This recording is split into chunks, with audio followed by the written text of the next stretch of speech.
Hello dear student. तो कैसे हैं आप सभी? आशा करता हूं कि मस्त होंगे, स्वस्थ होंगे और अपने अपनी परीक्षाओं की तैयारी में लगे होंगे। तो आज आपका 11वीं बोर्ड परीक्षा जो 2025 में होने वाली है, बहुत ही जल्द एग्जाम होने वाला है झारखंड बोर्ड और बिहार बोर्ड का। और इसमें आपको हिंदी कोर का मॉडल सेट दिया जा रहा है। पहला और दूसरा मॉडल सेट कंप्लीट करा दिया गया है, लगभग 60 क्वेश्चन। आपका तीसरा मॉडल सेट है ये, इसमें भी 30 क्वेश्चन है। आपको ये पूरा सीरीज लगभग 150 क्वेश्चन का करा दिया जाएगा। इससे आपको जो भी प्रश्न आएगा ना, वो परीक्षा में छूटेगा तो नहीं, इतना तो मान के चलिए। और आपको पास करना भी अनिवार्य है। तो चलिए हम लोग जल्दी से इसमें 30 जो क्वेश्चन है जल्दी जल्दी देखते हैं। पहला क्वेश्चन है, समाचार लेखन की शैली कौन सी है? इसमें से समाचार लेखन की शैली कौन सी है? तो इसका आंसर आपका होगा कि ये उल्टा पिरामिड शैली है। सो समाचार लेखन की शैली है। फीचर के लिए हिंदी में कौन सा शब्द प्रयुक्त होता है?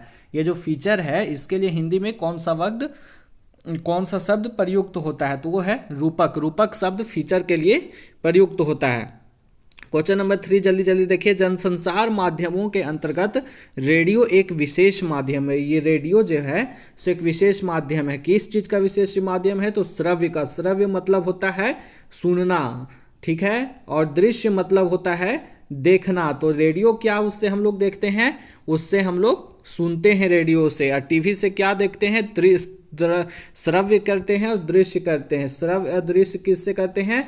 टीवी से। और मुद्रित क्या होता है? जो पत्रकार, मतलब क्या उसको बोल देते हैं, न्यूज़पेपर जो होता है वो मुद्रित होता है। इसको आप याद रखिएगा। अमर उजाला समाचार पत्र है। ये जो अमर उजाला समाचार पत्र है वो कौन सी भाषा का समाचार पत्र है? आपको पता है ये कौन सी भाषा का समाचार पत्र है? तो ये आपका जो है सो हिंदी का समाचार पत्र है, अमर उजाला। चलिए क्वेश्चन नंबर 5 देखिए। भारत में टेलीविजन का प्रारंभ कब हुआ था? भारत में टेलीविजन का प्रारंभ कब हुआ था, इसके बारे में आपको बताना है। तो इसका आंसर आपका होगा 15 सितंबर 1959 में भारत में टेलीविजन का प्रारंभ हो गया था। उसके बाद है निबंध। इसके बाद अगला क्वेश्चन देखिए, निबंध का अर्थ क्या होता है? इसमें आपको पूछा गया है कि निबंध का अर्थ क्या होता है? तो निबंध का अर्थ होता है बांधना। चूंकि इसमें सारा वर्ड को, सारा चीज को बांध के लिखा जाता है, एकदम सीक्वेंस बाय सीक्वेंस लिखा जाता है, इसीलिए निबंध का अर्थ होता है बांधना। माता के नाम पत्र।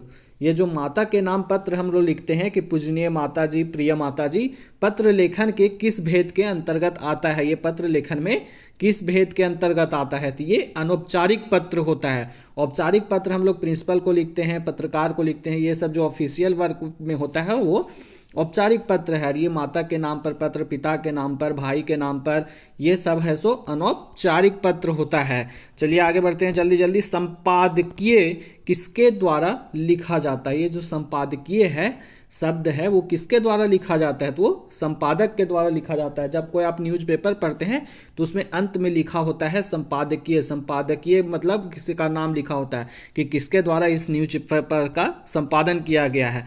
जनसंचार का श्रव्य माध्यम कौन सा है? श्रव्य माध्यम मतलब होता है सुनना, जो कि बजता है। तो ये रेडियो जो है सो श्रव्य माध्यम है। दूरदर्शन है सो श्रव्य और मतलब क्या दृश्य दोनों माध्यम है। समाचार पत्र मुद्रित माध्यम है, पत्रिकाएं भी मुद्रित माध्यम है। क्वेश्चन नंबर 10 देखिए। समाचार लेखन की शैली क्या कहलाती है? समाचार लेखन की शैली क्या कहलाती है? तो उल्टा पिरामिड शैली। क्वेश्चन नंबर 11 देखिए। रिपोर्ट में दी गई जानकारी का स्वरूप कैसा होना चाहिए? जो रिपोर्ट हम लोग बनाते हैं किसी चीज पर, उसमें जो जानकारी दी जाती है उसका स्वरूप कैसा होना चाहिए? तो उसका स्वरूप तथ्यात्मक और सच्ची घटना पर आधारित होना चाहिए।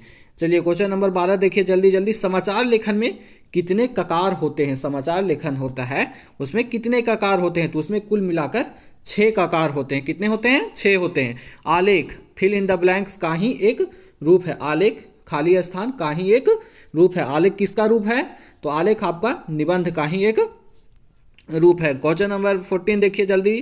Question number 14। जनसंचार के आधुनिक माध्यमों में सबसे पुराना माध्यम कौन सा है? जनसंचार का जो आधुनिक माध्यम है अभी जो वर्तमान में चल रहा है उसमें सबसे पुराना क्या है? तो उसमें आपका सबसे पुराना प्रिंट माध्यम है।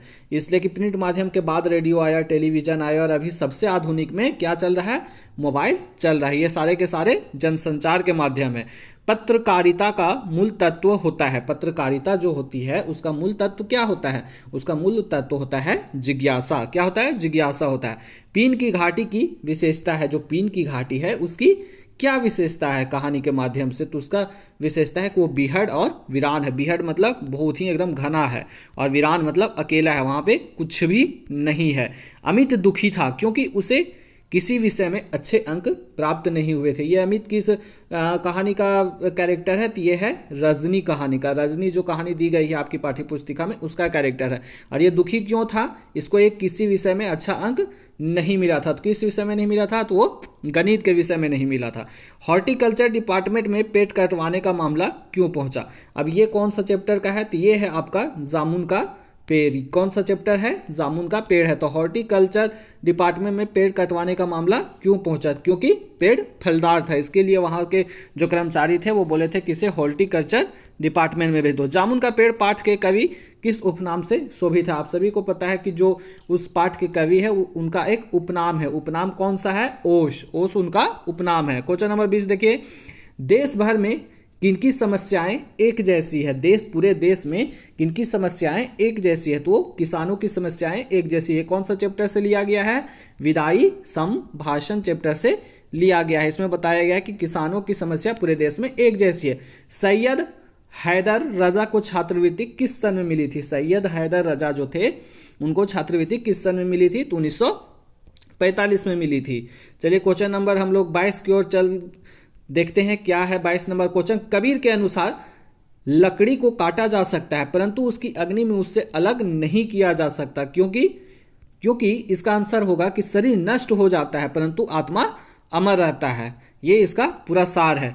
कबीर किसे संबोधित करके कहते हैं कि देखो यह संसार पागल है, जो व्यक्ति झूठ बोलता है उस पर विश्वास करता है। ये किसको संबोधन करें, तो वो सज्जन व्यक्ति को संबोधन करके बोल रहे हैं कबीर के पद में। नमक का दारोगा पाठ में दारोगा का स्वभाव कैसा था। ये देखिए नमक का दारोगा आपका पहला चैप्टर।